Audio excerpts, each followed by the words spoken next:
everybody, I'm Vasel, and today we're taking a look at yet another shelf rack here in the Dice Tower Library, and this is rack 4. So I'm just going to show off one of these racks here and show you why I put the different games I did on the shelves. So this top one here, guess the theme? It's trains. Now this is not the only section of my library that has trains, but these are the ones that are in the square boxes, except for Gizia. It's not a train game, but I need to fill it up. You know what? Core is also not a train game, but you know, I had to put some games there. But we'll start with these. You can tell by how beat up these boxes are. These are some of the most checked out games in the Dice Tower Library. They're also really upgraded, Brass Birmingham, and I really, I'm not a fan of the game myself, but I'm glad to see people play it. Gets played every con. Next to it, we have the two on the Undergrounds. This does not get played nearly as much, but I like these a lot.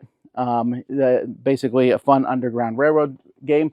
Steffenson's Rocket I hate, but some people like this game where you bid on where trains are going to go. Australia, mixing zombies with trains. I've not played this one. I've also not played Switch and Signal, a cooperative one, but I've heard good things about it. Why is Mare Nostrum here on the edge? I don't know. It shouldn't be there. I'll move it to the side because the train games should be next to each other. Here we have Imperial Steam. Spike. Spike is a game you haven't heard much of from R&R, which I think is a really excellent little game. And then Trains, which is a deck-building train game. Now that's on the end because then we're going to be moving down in just a bit to deck-building games. But before we do that, we have some other games here. Square boxes. We have Abomination. Another game that I have very nicely upgraded. Seven Wonders. I have two of them. One with all the expansions. So we don't put a ton of expansions in the library, but sometimes we have, sometimes they really help a game out. And so here you can take your pick. Automania, and Domain. These are two games I like to teach people if you have never played either one of them. Last Aurora. This one is a game that Z likes a lot. And Emotep. This Phil Walker Harding game has kind of fallen off the radar, but it was nominated for a Spiel des Jahres. Very good game. And one of the versions of the Study of Emerald, I had to make the call of which one to pick, so this is the one that's in. Selenia, another Pearl game that doesn't get played very often. But now let's talk about some dice games. Yeah, Dice Forge and Roll for the Galaxy. Both a lot of fun. I like Roll for the Galaxy better, but Dice Forge is also just tons of fun. It's a Wonderful World, which is kind of similar to Race for the Galaxy. And then over here, Quacks of Quellenberg and the follow-up, which didn't do as well, The Taverns of Tiefenthal, but people like it. Quacks, I have both versions in here. So if you don't like one version, guess what? The other one is there. But Quacks gets checked out enough. Then we come down to deck-building games. I like to have the same type of games together, so I do. 3 different Clanks. Clank Catacombs, Regular Clank, and Clank in Space. Clank Catacombs, clearly the best of the lot, but they're all good. Then we have Arctic Scavengers, which has the record for being the second deck-building game after Dominion. And then Dominion. Now, here's what I did for Dominion, because Dominion has a million expansions. I have 5 copies of Dominion here, and this is partially for me. I like to play Dominion. But if you like to play Dominion, you come to my library. You can grab any one of these. They're all standalone, so I've added cards in so they can all stand alone. And then they just had 2 or 3 expansions in each one. So Prosperity has Seaside in it. And Intrigue has, I don't remember what the other expansion Intrigue is, the base game. So they each have a couple expansions in them. So you can pick one of them, and you still have, 100 different cards to pick from or so. A lot of fun. Both Eldorados, very popular deck building game. Vikings Gone Wild, which is not nearly as popular from Lucky Duck, but pretty cool. Valley of the Kings, the premium edition. Not the ultimate edition, but still pretty good. And Dales of Merchant. So all deck building games, definitely worth checking out. We then shift gears a lot as we go to the next shelf, because this is what I consider the T shelf, but it's more board and dice. And in fact, every game on here is board and dice. This says NSKM, but they changed in the board and dice, with the exception of one, and it's the most famous game on the shelf, and that's Zulkin. But that's because I consider it part of the quote-unquote T line. So you have over here the games people forget.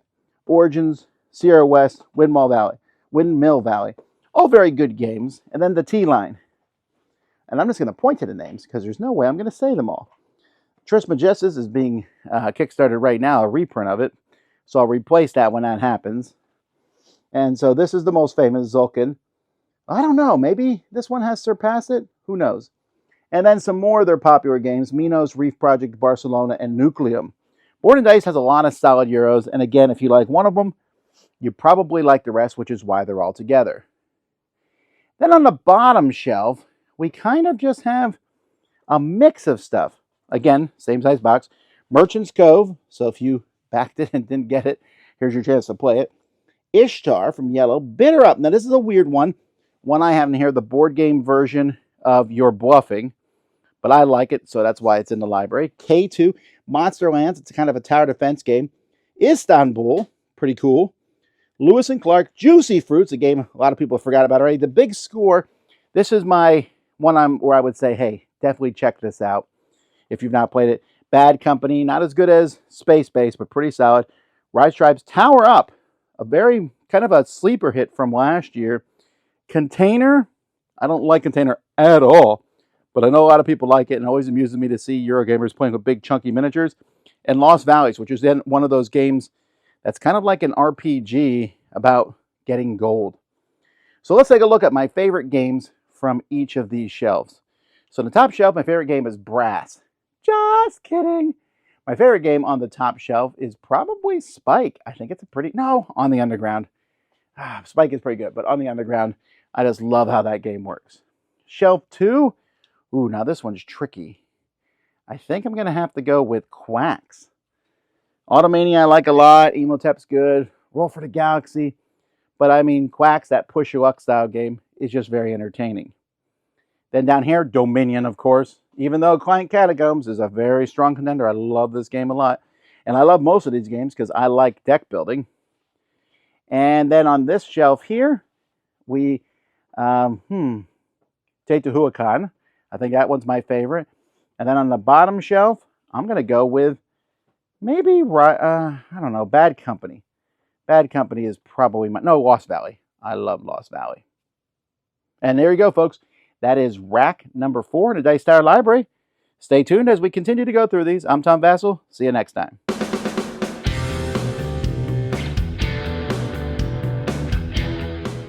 Hey folks, thanks for watching another one of our videos.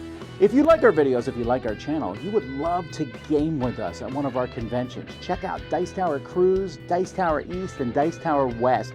Fantastic conventions where we play games with wonderful people, a humongous library, and lots of other events and stuff. Also, don't forget to check out our channel, like and subscribe. I'm Tom Vasel.